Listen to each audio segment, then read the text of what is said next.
picture the Roman legionary as a figure of order and iron will. Gleaming armor, perfect formation, the light of civilization carried on the tip of a sword. But strip away the mythology and look closer. Look at his hands. What tools actually built the greatest empire in history? They weren't just effective weapons. They were engineered for cruelty, designed not merely to kill, but to maim, to terrorize, to break the enemy's spirit before the first sword ever cleared its scabbard. This is not a story about armor that protected. It's a story about blades designed to cause catastrophic internal wounds, about throwing spears engineered to be impossible to remove, about war machines that sowed panic and death from hundreds of meters away, and about the most fearsome weapon of all, one that couldn't be held in any soldier's hand. This is the story of how engineering and psychology fused into an arsenal that went unrivaled for centuries. Forget noble duels. We're in the mud, the blood, and the cold metal of battlefields stretching from Britain to Parthia. Why was a short Roman sword more deadly than a barbarian blade twice its length?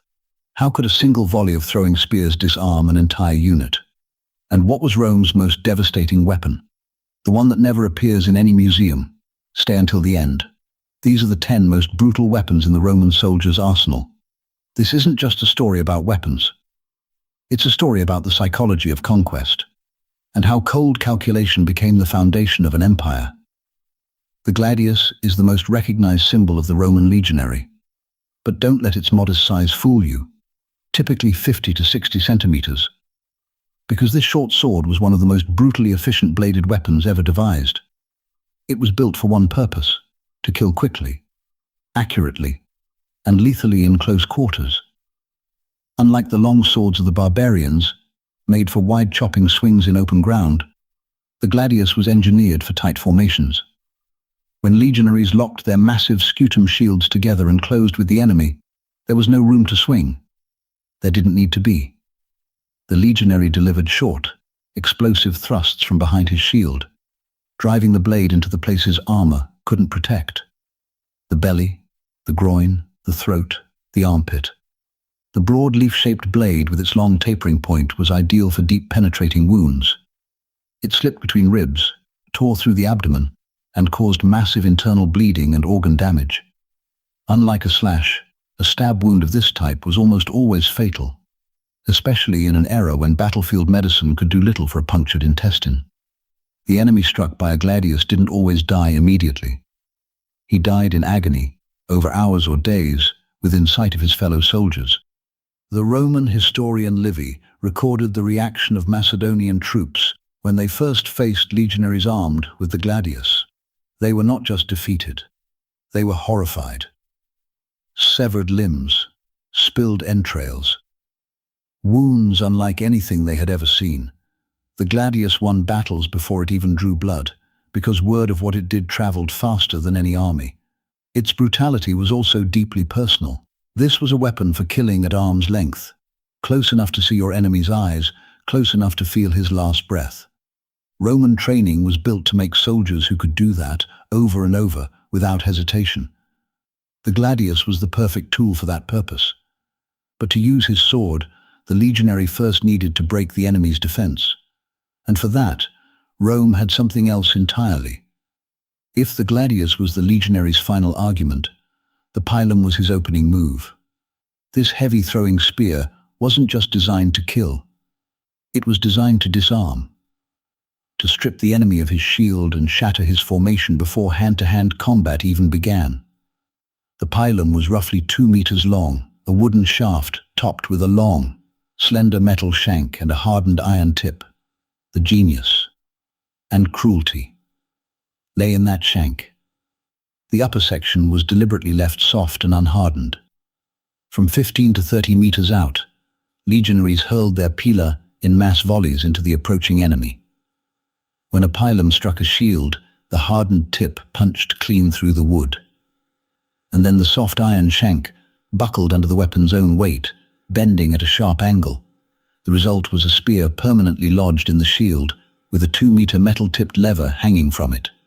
The enemy warrior now faced an impossible choice: drop the shield and charge the Roman line defenseless, or fight on while dragging this awkward, unbalancing wreck of metal and wood. Neither option was survivable. A single volley of Pila could transform a disciplined wall of shields into a stumbling, disorganized mob. Right before the legionaries charged in with their swords.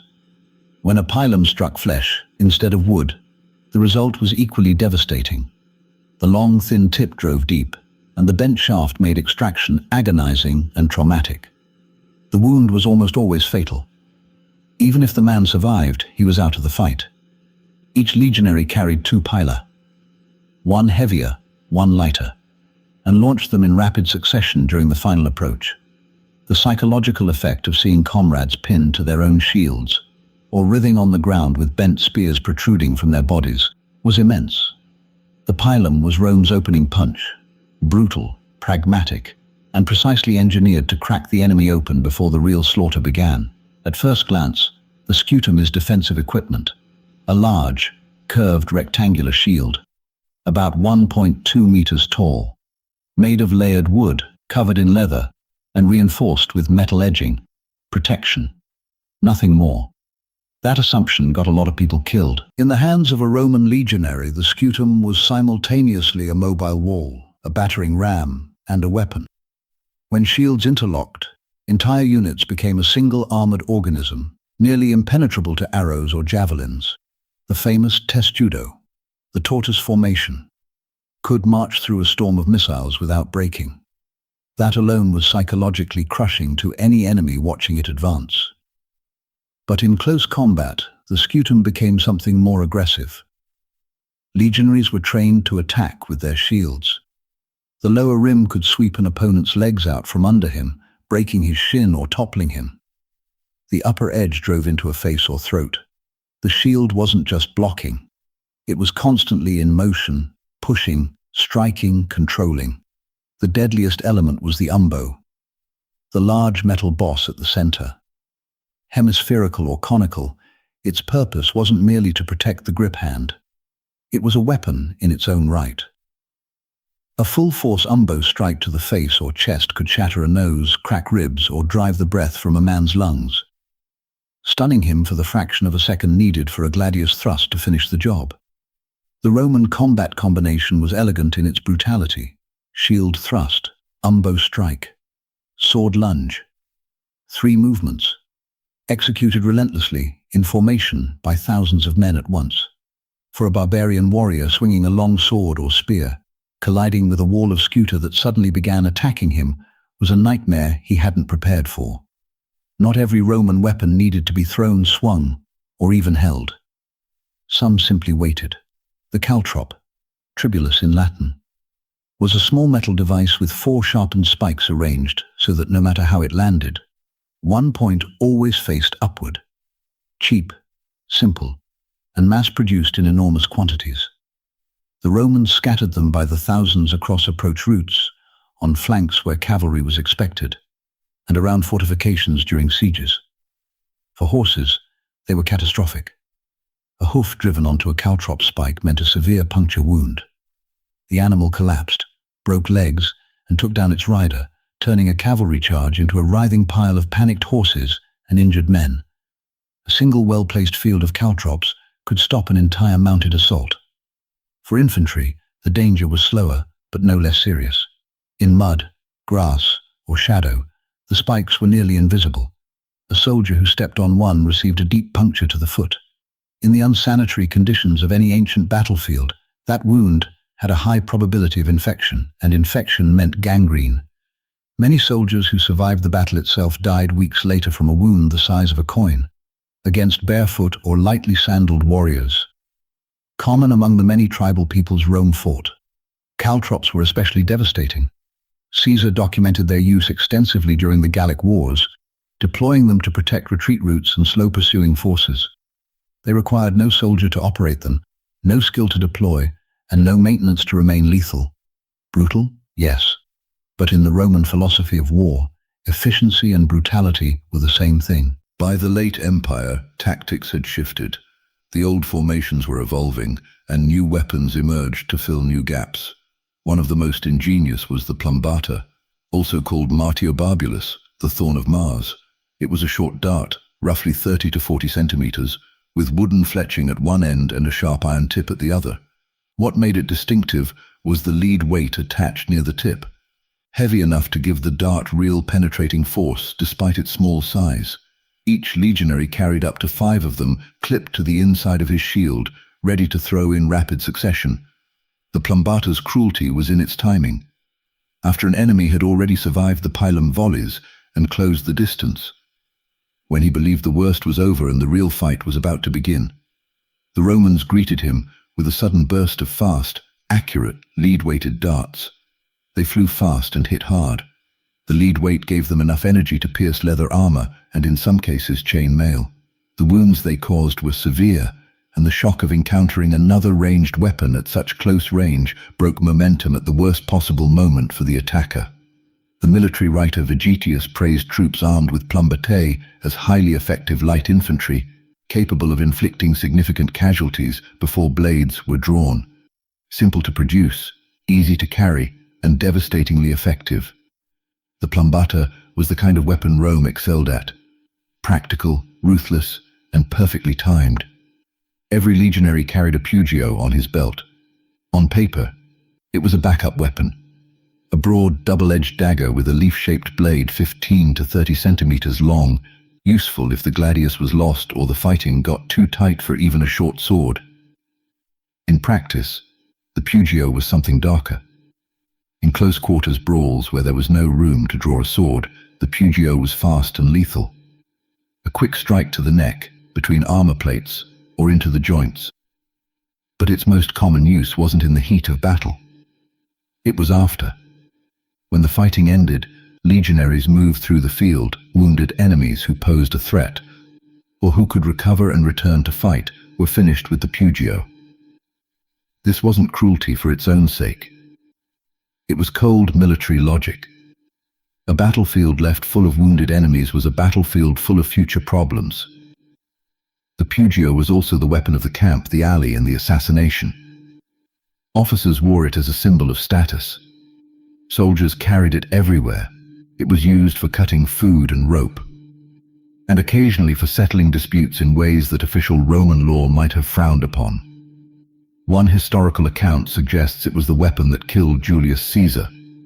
Multiple pugiones wielded by men who had eaten at his table. The gladius won battles. The pugio finished them, and sometimes started new ones in the dark. Rome's dominance wasn't won by individual soldiers alone. It was won by machines. The ballista was the most precise of those machines. A tension-powered artillery piece that worked on the same principle as a crossbow, but at a scale that could punch through fortifications. 2 arms were driven by tightly wound bundles of sinew, hair, or rope. When released, they hurled iron-tipped bolts or stone balls with extraordinary force and, by ancient standards, remarkable accuracy. Smaller versions, the Scorpio, light enough to mount on a cart, could target individual soldiers. A bolt from a Scorpio could pin a man to the wall behind him, or punch through a shield, through the man holding it, and into the man standing behind. Larger siege ballistae could crack wooden fortifications and punish concentrations of enemy troops with devastating effect. The range was extraordinary. Several hundred meters for the larger machines. At that distance, there was no defense, no warning, and no escape. Death arrived as a whistle in the air. Roman commanders used batteries of ballistae to conduct sustained fire during sieges, preventing defenders from showing themselves on walls, covering the movement of assault troops and engineers. Caesar deployed them extensively during the siege of Alesia, using their accuracy to neutralize enemy officers and crew operating siege equipment. Consider what that meant psychologically. A commander directing his troops from the walls, believing himself at a safe distance, suddenly understanding that an unseen mechanical killer 400 meters away might be aimed directly at him. That realization, that safety was an illusion, hollowed out the will to resist. The ballista didn't just kill. It made every position feel indefensible. Where the ballista was precise, the onager was total, named for the wild donkey.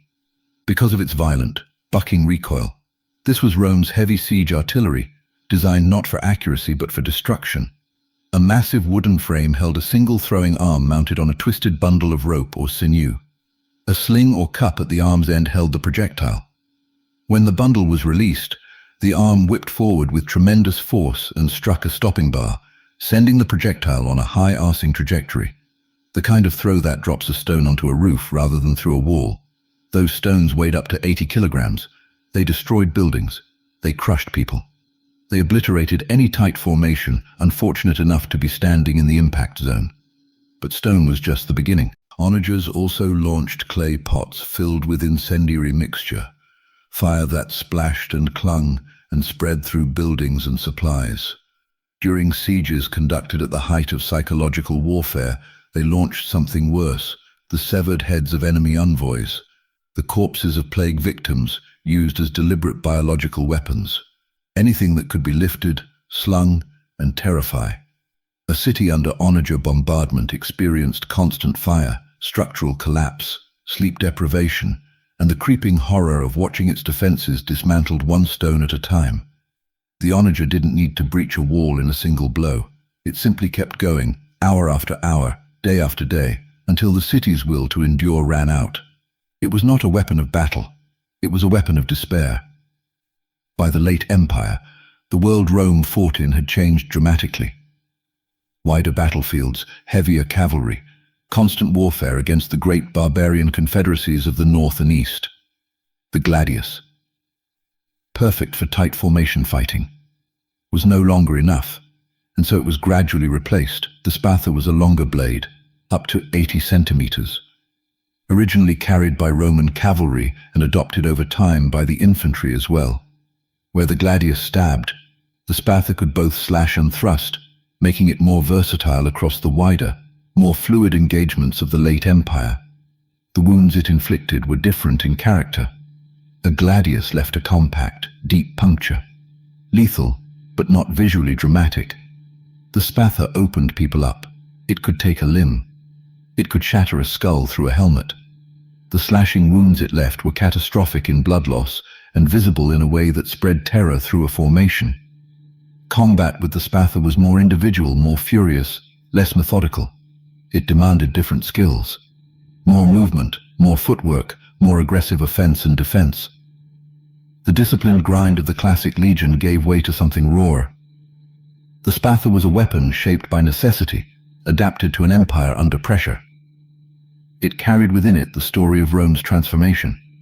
From a republic of citizen soldiers operating in perfect lockstep to a professional army fighting constantly, everywhere, against everyone. Less elegant than the gladius. More desperate. Just as deadly. No blade. No machine. No dart or spike. Rome's most formidable weapon was a system. And like all the best weapons, it was built to break people. Roman military discipline was enforced with a brutality that matched anything on the battlefield. Cowardice, insubordination, losing a standard. These were capital offenses. The most notorious punishment was decimation. The execution of every 10th man in a disgraced unit, selected by lot, carried out by the soldiers' own comrades. The men doing the killing had shared tents, meals, and years with the men they were beating to death. The purpose was not justice. It was terror. Terror directed inward. A Roman soldier who was more afraid of his own army's punishment than of the enemy in front of him would fight to the last breath. Decimation happened rarely precisely because it didn't need to happen often. The threat was enough. This discipline enabled everything. Complex maneuvers under fire. Formations held against screaming charges.